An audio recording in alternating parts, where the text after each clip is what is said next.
Hey guys, it's Fix-It Freddy back with another plumbing puzzle.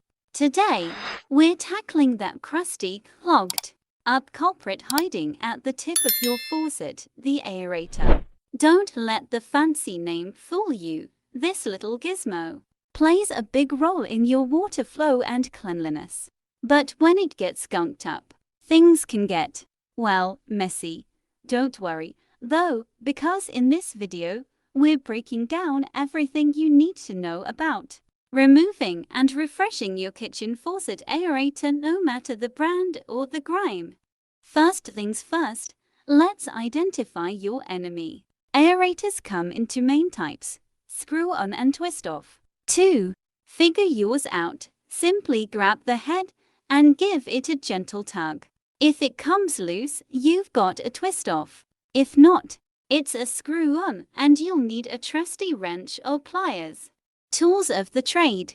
Don't go Rambo on your faucet. Here's what you'll need for a smooth operation: cloth or rag to protect your faucet finish and catch any drips, wrench or pliers for screw-on aerators, vinegar or baking soda, natural cleaning powerhouses for stubborn mineral buildup, toothbrush for those hard-to-reach nooks and crannies, replacement aerator if your current one is beyond saving. Tools and materials.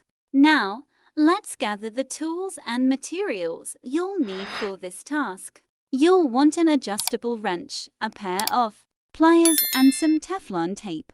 Make sure to turn off the water supply under the sink before you begin removing the aerator.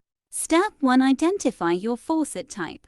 Some faucets have aerators directly screwed onto the spout, while others may have a hidden aerator inside the handle. If it's on the spout, use the adjustable wrench to carefully unscrew it counterclockwise. If it's inside the handle, you may need to use pliers.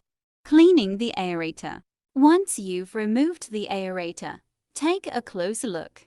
If you notice any debris or sediment, it's time for a good cleaning. You can soak the aerator in vinegar for a few hours to dissolve mineral deposits. Use an old toothbrush to scrub away any remaining residue. Reassembling. Now that your aerator is clean, it's time to put everything back together. If you've used pliers, make sure to wrap the faucet threads with Teflon tape before screwing the aerator back on. If you've used an adjustable wrench, a snug fit should be enough. Before we wrap up, let me share a couple of extra tips to make this process even smoother. If your aerator is stubborn and won't budge, try using a penetrating oil like WD-40.